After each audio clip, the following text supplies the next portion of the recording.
Três casos ufológicos misteriosos. O evento de Tunguska. O evento de Tunguska foi a queda de um objeto celeste em uma região da Sibéria, no Império Russo, próximo ao rio Podkamennaya. Tunguska, em 30 de junho de 1908. A queda provocou uma grande explosão, devastando uma área de milhares de quilômetros quadrados. A ausência de uma cratera e de evidências diretas do objeto que teria causado a explosão levou a uma grande quantidade de teorias especulatórias sobre a causa do evento. Apesar de ainda ser assunto de debate, segundo os estudos mais recentes, a destruição provavelmente foi causada pelo deslocamento de ar subsequente a uma explosão de um meteoroide ou fragmento de um cometa a uma altitude de 5 a 10 km na atmosfera, devido ao atrito da reentrada. Diferentes estudos resultaram em estimativa para o tamanho do objeto, variando em torno de algumas dezenas de metros. Estima-se que a energia da explosão está entre 5 a 30 megatons de TNT, com 10 a 15 megatons sendo o mais provável. Isso é aproximadamente 1000 vezes a bomba lançada em Hiroshima na Segunda Guerra Mundial e aproximadamente 1/3 da bomba de Tsar, a mais poderosa arma nuclear já detonada. A explosão teria sido suficiente para destruir uma grande área metropolitana. Derrubou cerca de 80 milhões de árvores em uma área de 2.150 km², e estima-se que tenha provocado um terremoto de 5 graus na escala Richter. Apesar de ser considerado o maior impacto terrestre na história recente da Terra, impactos de intensidade similar em regiões remotas teriam passado desapercebido antes do advento do monitoramento global por satélite nas décadas de 1960 e 70. E até hoje, o que causou a explosão ainda continua um mistério. O caso Kelly Greenman. O caso Kelly Greenman é o relato de um contato com seres extraterrestres em 1955, perto de Kelly e Hopkinsville, no condado de Christian, Kentucky, Estados Unidos. Na noite de 21 de agosto de 1955, 5 adultos e 7 crianças chegaram à delegacia de Hopkinsville alegando que pequenas criaturas alienígenas de uma espaçonave estavam atacando a fazenda e que eles estavam segurando armas de fogo por quase 4 horas. 2 dos adultos afirmaram que haviam lutado com 12 a 15 figuras pequenas e escuras que apareciam repetidamente na porta ou olhavam pelas janelas. Segundo eles, a família reparou que seu cachorro, que se encontrava do lado de fora da casa, estava latindo violentamente. Intrigados com tal comportamento, olharam pela janela para ver o que estava acontecendo. O cão estava aterrorizado e se escondia com o rabo entre as pernas. Resolveram ir até a porta dos fundos da casa, armados com um fuzil e uma carabina de caça, para verificar se alguém ou algum bicho havia assustado o cachorro. Já era noite e quando abriram a porta dos fundos, eles se depararam com uma criatura se aproximando. O ser tinha cerca de 1 metro de altura, enorme cabeça redonda e desproporcional com orelhas pontudas enormes. Seus braços também eram grandes e chegavam até o chão. Suas mãos tinham longas unhas, parecendo garras. Os olhos tinham fluorescência amarela e estavam bastante separados uns dos outros, quase nas laterais da cabeça. A criatura trajava uma vestimenta que parecia ser de metal e emitia uma luminosidade em torno de seus corpos. Ela caminhou na direção dos rapazes, com os braços levantados, como se estivesse sendo assaltada. Quando o ser ficou à distância de apenas 6 metros, eles não hesitaram e abriram fogo. Não havia a menor chance de os 2 rapazes errarem os tiros, mas eles puderam ouvir um som semelhante ao de atirar contra uma estrutura metálica, que julgaram ser resultante das balas ao atingirem a criatura. O alien deveria estar usando algum tipo de blindagem em sua roupa, pois não conseguiram causar qualquer dano aparente nele, apesar dos disparos a queima-roupa. O ser apenas pulou para trás, começou a flutuar e virou-se no sentido oposto dos 2 atiradores, desaparecendo no meio da escuridão. Logo após isso, os rapazes entraram na casa e fecharam a porta dos fundos. Mas aquela fatídica experiência apenas estava começando. Subitamente surgiu outra criatura em uma das janelas da casa.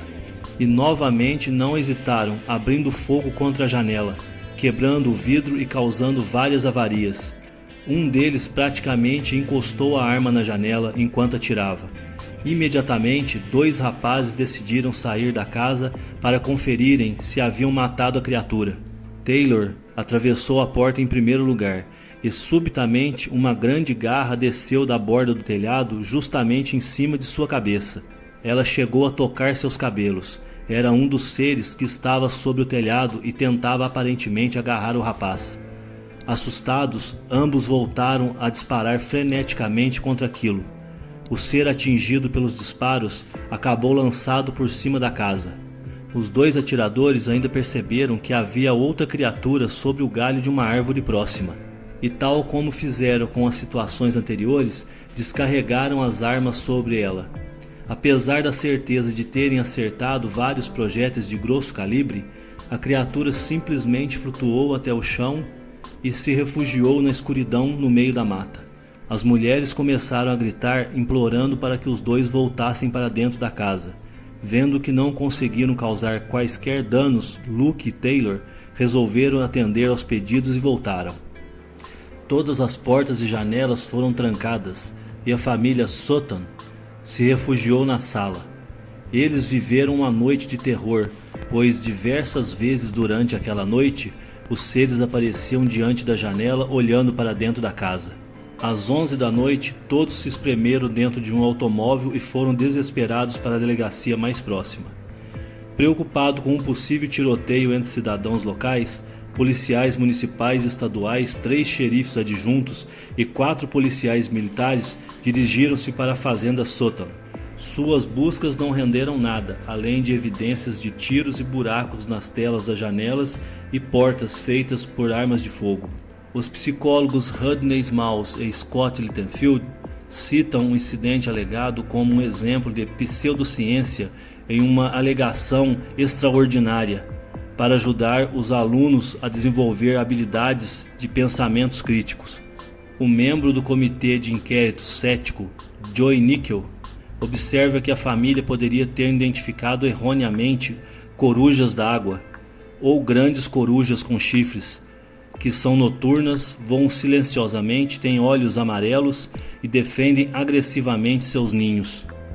De acordo com Nickel, avistamentos de meteoros também ocorreram na época, que poderiam explicar a afirmação de Billy Ray Taylor de que ele viu uma faixa de luz brilhante no céu desaparecer além de uma linha de árvores a alguma distância da casa.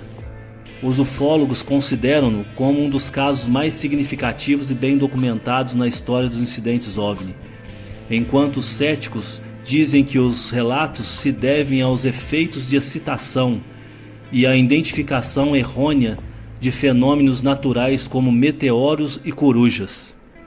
O incidente de Passe Dyatlov. Em 1959, um grupo de estudantes teve um encontro mortal com algo que os fez fugir sem roupa pelo meio do gelo, enquanto seus companheiros foram mortos com brutalidade. Mas o que fez isso não é nada fácil de responder. Os 9 estudantes soviéticos tiveram sua viagem para apreciar a natureza interrompida a mais de 1.300 quilômetros de Moscou.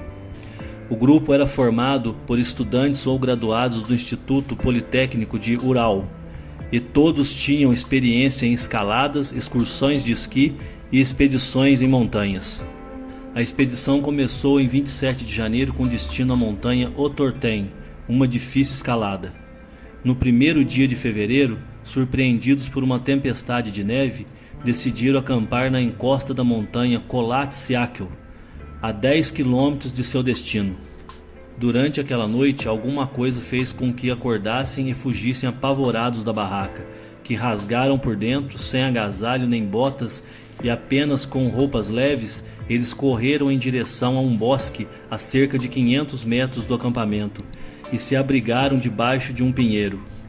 Por causa do frio de menos 20 graus centígrados, fizeram uma fogueira, Galhos quebrados no pinheiro sugerem que eles tentaram subir na árvore para escapar de alguma ameaça? Algo impedia que voltassem para a barraca. Os 2 primeiros morreram congelados junto ao fogo, então o grupo se dividiu. 3 pessoas, inclusive Yuri Dyatlov, o líder, tentaram retornar ao acampamento, mas pereceram no meio do caminho.